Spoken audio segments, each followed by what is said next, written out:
नमस्कार प्यारे साथियों, मैं उदित चौधरी स्वागत करता हूं आप सभी का agriculture and GK online platform पे। तो दोस्तों, आज हमारे साथ हैं एक बहुत ही important guest mister Ashim Singh Chauhan. तो बहुत बहुत स्वागत है सर आपका हमारे प्लेटफॉर्म पे। धन्यवाद सर। ओके। तो आप सभी को बताना चाहता हूं, आसिम जी अभी के टाइम पर ब्लॉक एग्रीकल्चर ऑफिसर के पद पर तैनात हैं और इन्होंने बीपीएससी द्वारा होने वाले एग्जाम को क्रैक किया है। तो आज की इस सेशन में हम जानेंगे इनकी प्लान, इनकी स्ट्रेटजी कि किस तरह से इन्होंने एग्जाम को क्रैक किया और इनके क्या क्या प्रेफरेंसेस थे या क्या क्या किस किस तरीके से इन्होंने अपनी स्टडी को इतना बेहतरीन किया कि आज वो इस बेहतरीन पोस्ट पर अपनी सेवाएं दे रहे हैं। तो सबसे पहले सर मैं आपको बहुत बहुत बधाइयां देना चाहता हूं आपकी कामयाबी के लिए। Thank you sir. ओके, तो अब हम शुरू करते हैं। सबसे पहले we will start with your brief introduction. एक ब्रीफ इंट्रोडक्शन आप अपना दे दीजिए। सर, मेरा नाम असीम कुमार सिंह है। मैं सीतापुर जनपद उत्तर प्रदेश का निवासी हूँ। मैंने अपना स्नातक जनता कॉलेज बकेवर इटावा से किया है तथा परास्नातक इलाहाबाद यूनिवर्सिटी से सॉइल साइंस से किया हुआ है। ओके, तो अब मैं जानना चाहूंगा कि कब से अपने इस एग्जाम के लिए आपने कब से सीरियसली इस प्रिपरेशन स्टार्ट की और किस तरह से आपकी स्ट्रेटजी रही इस पूरी प्रिपरेशन जर्नी के दौरान? सर, मेरा जैसा कि मैंने बताया कि मैंने एमएससी किया है, तो मेरा एमएससी 22 में कंप्लीट हो गया था। तो उस दौरान से ही मैं एग्रीकल्चर को रेगुलर बेसिस पे पढ़ता रहा हूँ। कोई भी एग्ज़ाम आए या ना आए, जिसे हमने ये नहीं कभी सोचा कि जिस दिन एग्ज़ाम आएगा तभी पढ़ाई स्टार्ट करेंगे। तो जब इसका नोटिफिकेशन आने को था जनवरी के आसपास, हम लोगों को पूरी तरीके से खबर मिल चुकी थी कि बीपीएससी द्वारा ब्लॉक एग्रीकल्चर ऑफिसर और एसडीओ की पोस्ट आ गई हैं। तो हम लोग तुरंत से ही स्टार्ट हो गए थे। फिर जैसे इसका सिलेबस आया, तो मैंने देखा कि मैं पहले से ही इस चैनल से जुड़ा हुआ था, तो मेरे पे नोटिफिकेशन आया कि आ गई वैकेंसी। तब से मैं इसको ज्वाइन किया और फिर जब कोर्स लॉन्च हुआ तो मैं उसको फॉलो किया। और उसके साथ में जब हमने पीछे के 2 ईयर में जो मेहनत की, 2-3 ईयर में, वो मेरी साथ में था। जो हमारा बैकअप प्लान कहते हैं, वो हम लोगों का, जिसे नहीं हम लोगों का हथियार जो सुरक्षित है, वो वाला था नॉलेज। और जब तुरंत आया एग्ज़ाम, तो उसमें जो सिलेबस होता है उसको तुरंत हम लोगों के द्वारा एकदम कवर करना आसान नहीं होता। उसके लिए मैंने एग्रीकल्चर एंड जीके कोचिंग से क्रैश कोर्स लिया और उसको मैं रेगुलर बेसिस से पढ़ता रहा। ओके, तो एक बार आप जो दर्शक हैं, ऑडियंस हैं, उन्हें आप बता दीजिए कि किस तरह का पैटर्न होता है एग्जाम का और किस सब्जेक्ट को ज़्यादा प्रेफरेंस दी जाती है या फिर कौन कौन से जैसे क्वेश्चन है वो ज़्यादा पूछने के चांसेस होते हैं।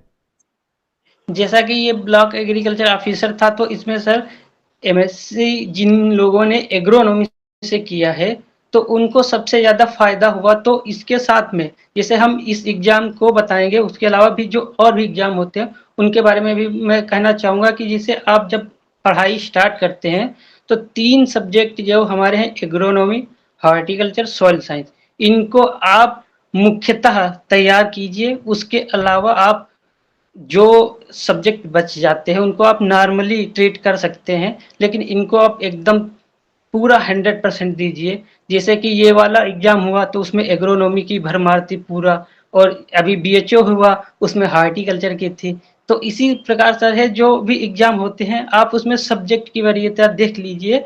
और उसके अलावा ये जो 3 मेन सब्जेक्ट हैं, इनको आप 100% दीजिए। और जब आप कभी खाली समय होता है, तब भी आप इन 3 सब्जेक्ट को ज़्यादा मजबूत करने की कोशिश कीजिए। ओके, और आप अपने इंटरव्यू के एक्सपीरियंस के बारे में बताइए कि वहां आपसे किस तरह के क्वेश्चन पूछे गए या किस पोर्शन को ज़्यादा टारगेट किया गया क्वेश्चंस में। सर, इसमें एग्जाम में यही हुआ, जब हम लोगों का इंटरव्यू हुआ, तो जैसे कि मेरा महानंदा पैनल था, तो महानंदा पैनल का सबसे पहले हमने पैटर्न सीखा कि क्या है। तो मुझे पहले जो जैसे 10-15 दिन बाद मेरा इंटरव्यू लगा तो हम लोग देखते रहे सबके जो वीडियो थे, कौन किस हिसाब से चल रहा। अब इंटरव्यू में जब जाते हैं तब जिसे जो 2-3 दिन का गैप मिलता है, क्योंकि हर एग्जाम का इंटरव्यू 2-3 दिन चलता है, तो आप उस समय उस पैटर्न को पकड़ने की कोशिश अवश्य कीजिएगा। जैसे इसमें फिर हम लोगों को क्लियर जानकारी हो गई जब हम लोगों का नंबर आते-आते कि जो आपने सब्जेक्ट से मास्टर्स किया है, वो आपका 90 टू 80% रोल इंटरव्यू में रखेगा। तो जैसा कि मैंने बताया कि मास्टर का रोल रहेगा, तो जब हम आए इंटरव्यू में तो महानंदा पैनल का एक पैटर्न और पकड़ में आया कि वो इंजीनियरिंग पूछता है। और जब हम वहाँ एंट्री किए तो और भी जो पैनल थे, गंगा था और जैसे थे, तो इसमें वही लक्ष्य से मेरा महानंदा फंसा। तो मुझे पता था कि हाँ, इंजीनियरिंग ये बहुत पूछते हैं, तो हम इंजीनियरिंग पहले से पढ़ के आए थे, तो ये कॉन्फिडेंस था कि हाँ ठीक है, ये पैनल मिला है तो कुछ जान पहचान वाला है। तो वहाँ पर सॉइल साइंस से 80 से 90% थे, सब सब क्वेश्चन सॉइल साइंस पे बेस ही थे। जैसे उन्होंने सॉइल टेस्टिंग से भी पूछा, एनपीके रेशियो पूछा कि जो बिहार में चल रहा है, और जैसे लैंड होल्डिंग पूछा कि कितना है अवेलेबल। और इसके अलावा जैसे जो कुछ जनरल थे क्वेश्चन, जैसे सॉइल टेक्सचर, स्ट्रक्चर, और उसके अलावा थोड़ा बिहार का भी पूछा कि जैसे बिहार में हम लोग जैसा कि जानते हैं कि पंजाब में सबसे ज़्यादा फर्टिलाइज़र यूज़ हो रहा है, तो अब बिहार का एनपीके कैसा है? तो उन्होंने थोड़ा पैटर्न को घुमाया, जैसे लगा कि पंजाब की ओर ले जा रहे हैं और एकदम लाके बिहार पे ला दिया। तो उसमें यही था कि सर मेन सब्जेक्ट का ही रोल रहा, तो हमारा जैसे एग्रोनॉमी नहीं था, लेकिन जब हमने यहाँ जैसे जब जाना कि सॉइल साइंस ही पूछी जाएगी, तो हम पूरा सॉइल साइंस ही पढ़े थे, तो उसी से रहा मोस्टली क्वेश्चन। अन्य जो पैनल थे वो एग्रोनॉमी पे काफ़ी डिपेंडेंट रह रहे थे, लेकिन ये वाला पैनल जैसे कि मैंने बताया तो इंजीनियरिंग को बहुत टारगेट कर रहा था। इसलिए जब आप कभी भी इंटरव्यू में जाते हैं तो जो ड्यूरेशन है 2-3 दिन का, तो उसमें जो क्वेश्चन पैटर्न है उसको आप करने की कोशिश अवश्य कीजिएगा। ओके। तो इस एग्ज़ाम से पहले भी आपने कुछ और एग्ज़ाम्स दिए या फिर किसी और एग्ज़ाम के लिए पहले टारगेट किया था आपने? जी सर, मैंने सबसे पहले बैंक ऑफ महाराष्ट्र का एग्ज़ाम दिया था, तो उसमें हम इंटरव्यू भी दिए थे, उसमें नहीं हुआ था। तो बैंक ऑफ महाराष्ट्र के बाद हम लगातार लगे रहे कि कोई भी वैकेंसी आएगी एग्रीकल्चर से रिलेटेड। एफओ भी लगातार देते थे, प्री देते थे, मेंस तक नहीं पहुंचे, लेकिन प्री देने के बाद जो हम लोगों का समय रहता है, जो रिजल्ट नहीं आता है 1 महीना 15 दिन, उस दौरान पूरा एग्रीकल्चर पढ़ते थे। तो एग्रीकल्चर से लगातार जुड़े रहे सर, उसी का आज परिणाम है। ओके। तो क्या रिएक्शन था आपका और आपकी फैमिली का जब आपको रिजल्ट के बारे में पता चला? सर रिजल्ट जब आने को था तब सबसे पहले मैंने एक सिंपल ट्रिक लगाई कि हम ये सोचते थे कि जब रिजल्ट आएगा तो नाम कैसे ढूंढेंगे। तो मुझे पता चला कि नाम लिखने से ही आ जाता है रिजल्ट पे उठ के।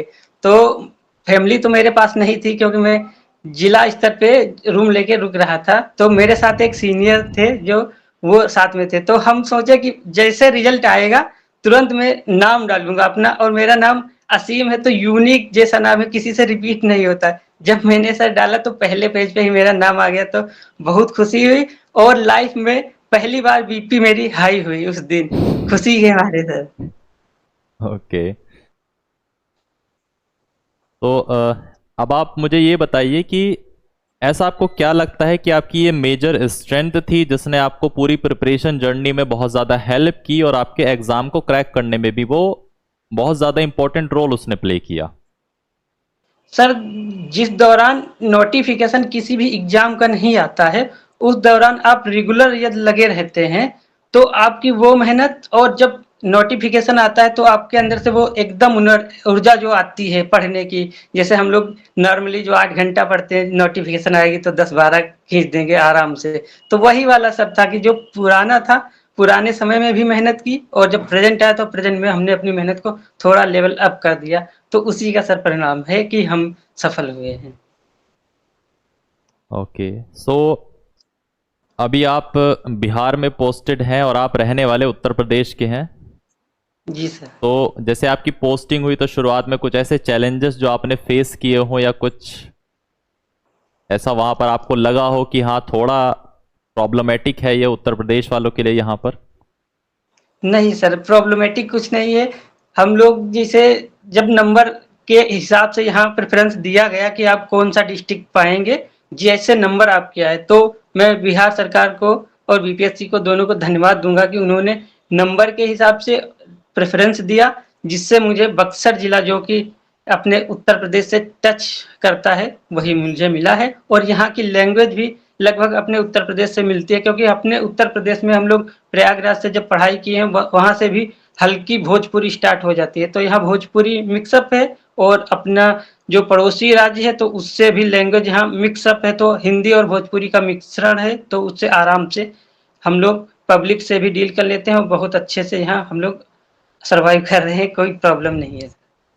ओके। तो अभी के टाइम पर आपकी वर्क लाइफ कैसी है? किस तरह के काम आपको करने होते हैं और क्या आपका डे टू डे रूटीन होता है इस जॉब के अंदर? सर मुझे ब्लॉक एग्रीकल्चर आत्मा मिला है। आत्मा का मुख्यतः काम है प्रशिक्षण और परिभ्रमण।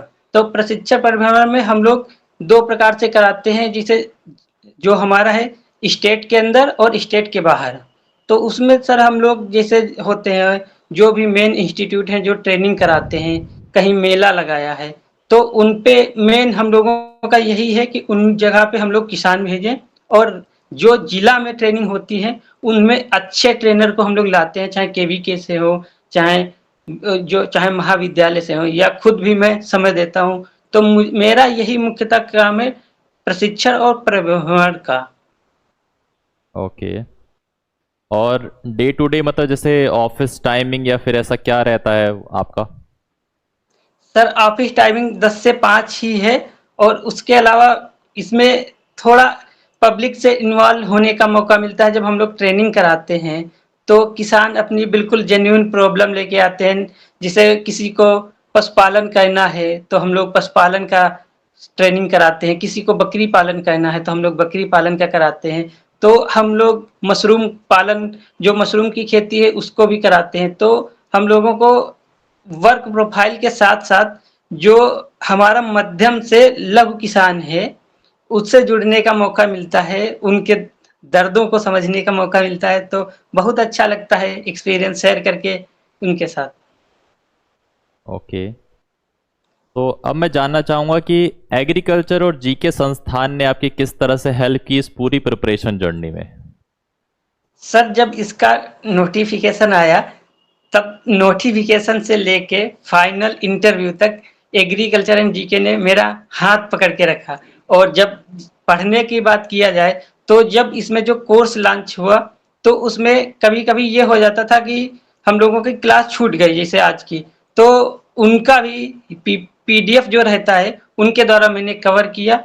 और इंटरव्यू में जैसे मेरा बोलने का थोड़ा स्टाइल थोड़ा हेजिटेशन वाला लगता है, तो मुझे कई बार सर ने कहा कि जैसे आप अच्छा बोलिए। और इंटरव्यू में मैं सबसे पहले यही कहना चाहूँगा कि कोई भी स्टूडेंट का जब इंटरव्यू लगता है तो वो सोचता है कि 15 मिनट 20 मिनट का इंटरव्यू होगा तो हम कैसे उसको सामने से फेस करेंगे। तो जब यहाँ इंटरव्यू दिए तो यहीं से 15 से 20 मिनट का ड्यूरेशन दिया गया, तो वो मेरे लिए काफ़ी इम्पोर्टेंट रहा और उससे मैंने सीखा कि कैसे बैठना है। कभी-कभी हम लोग इंटरव्यू में ये जानते हैं कि जैसे 10 क्वेश्चन पूछा गया तो हम 10 के 10 जवाब नहीं दे सकते हैं। तो उसमें कुछ क्वेश्चन को सॉरी भी बोलना है, कुछ में आपका बॉडी लैंग्वेज डिपेंड करता है। जैसे हम लोग सॉरी बोलते हैं तब आपका बॉडी लैंग्वेज है, बैठने का तरीका है, एकदम नर्वस नहीं होना है। तो ये सब चीज़ें हमने यहीं इंटरव्यू से सीखी। तो इसलिए सर मैं एग्रीकल्चर जी के पूरे परिवार को, सभी टीचर को दिल से धन्यवाद शुक्रिया अदा करता हूँ कि उन्होंने इस संस्था को बिल्कुल जैसे स्टूडेंट की ज़रूरत है बेसिक टू एडवांस सब जानकारी, सब पढ़ाई, इंटरव्यू कंडक्ट कराए, जिसमें समय भी दिया। इस समय को जिन्होंने 15 से 20 मिनट हर स्टूडेंट के लिए दिया, उसके लिए मैं विशेष धन्यवाद देता हूँ। ओके। सो लास्ट में आशिम जी मैं यही जानना चाहूँगा कि जो एस्पिरेंट है तैयारी करना चाहते हैं, चाहे वो किसी भी स्टेट से हो, बिहार से, यूपी से, तो उनके लिए आपका क्या सजेशन रहेगा? सर मेरा सजेशन यही है कि आप जब जिस दौरान नोटिफिकेशन नहीं आता है आप उस दौरान रेगुलर पढ़ें। और आप यदि एग्रीकल्चर फील्ड से हैं तो आप अपने आप को ये हमेशा सोचें कि हम जो भी एग्रीकल्चर से वैकेंसी आएगी, जिसमें एग्रीकल्चर का पोर्शन रहेगा, उसको क्रैक करेंगे। आप अन्य एग्ज़ाम को भी क्रैक कर सकते हैं, लेकिन आपकी जो प्रोबेबिलिटी है एग्रीकल्चर एग्ज़ाम की क्रैक करने की, वो ज़्यादा है। तो आप एग्रीकल्चर को हमेशा टारगेट में रखिए। बाकी ये नहीं आप कीजिए कि आज इसका पढ़े, आज उसका पढ़े, जिससे हमारा एग्रीकल्चर ही वीक हो जाए। आप जब आपका मेजर जो स्ट्रेंथ है एग्रीकल्चर ही है, जिससे हमने शुरुआत से ही पढ़ा, और वही कमजोर होगा तो सर ज़्यादा दिक्कत होगा कि हम कोई भी एग्जाम में अपने आप को compete कर पाए अन्य लोगों से। तो इसलिए है जो आपका एग्रीकल्चर पोर्शन है उसको आप हमेशा मजबूत रखिए। फिर जिस हिसाब से वैकेंसी आती है उसमें आपको एक दो सब्जेक्ट चेंज होंगे, तो उनको आप तुरंत तैयार कर सकते हैं। जैसे मान लीजिए किसी में जीके आया, तो आप एक सिंपल सा कोई प्लेटफॉर्म सेलेक्ट किए, और यदि आपका मन नहीं सेटिस्फाई कर रहा है तो एक सिंपल सा बुक सेलेक्ट किए। जैसे मैं आपको सर बताना चाहूंगा कि मैं एग्रीकल्चर सिंपली पढ़ता हूं, और बाकी मैं एक ही बुक आज तक लाइफ में जितने भी एग्जाम दिए, चाहे अपने यहाँ एसटीए दिया हो, एलटी ग्रेड दिया हो, और कोई भी एग्जाम है जैसे यहाँ भी बिहार में दिया है, तो एक प्लेटफॉर्म से जुड़ गया। बाकी में एक आता है एग्रीकल्चर जीएस का जीका बुक, उसको ही मैंने पढ़ा। जैसे लूसेंट है वैसे ही जीका है। तो आप एक बुक पे जीएस और जीके जिसमें आता है तो उसमें आप एक बुक पे डिपेंडेंट हैं। बाकी एग्रीकल्चर जैसे आप हैं, खाली जो समय है उस दौरान हमेशा पढ़ते रहें। फिर जब नोटिफिकेशन आ गया तब आप उस एक बैच को, जैसे किसी भी संस्था से लिए, हम तो इसी एग्रीकल्चर एंड जीके का कहेंगे, फिर आप उसको, जैसे हम लोग नहीं कहते कि चट कर गए पूरा साफ कर दिए, तो उसमें जितना भी मटेरियल पढ़ा है, चाहे एमसीक्यू वाली क्लास आए, चाहे थ्योरी वाली आए, चाहे व्हाट्सएप पे पीडीएफ आए, चाहे टेलीग्राम पे आए, आप उसका एक एक क्वेश्चन को खत्म कर दीजिए आप, तभी आपको सफलता मिलेगी। इधर उधर भटकने से आपकी सफलता के चांस घट जाएंगे। जी। तो बहुत बहुत धन्यवाद आसिम जी आपका हमारे साथ जुड़ने के लिए। कहीं ना कहीं आपका जो गाइडेंस है वो आने वाले एस्पिरेंट्स के लिए बहुत ज़्यादा यूज़फुल होगा, उनके लिए एक मोटिवेशन की तरह काम करेगा। बहुत बहुत धन्यवाद सर आपका। धन्यवाद सर। ओके, और एक बार फिर से लास्ट में मैं हमारी पूरी टीम की तरफ से आपको बधाइयाँ देता हूँ आपकी सफलता के लिए, सक्सेस के लिए। Thank you sir. Okay, so thank you so much हमारे साथ जुड़ने के लिए।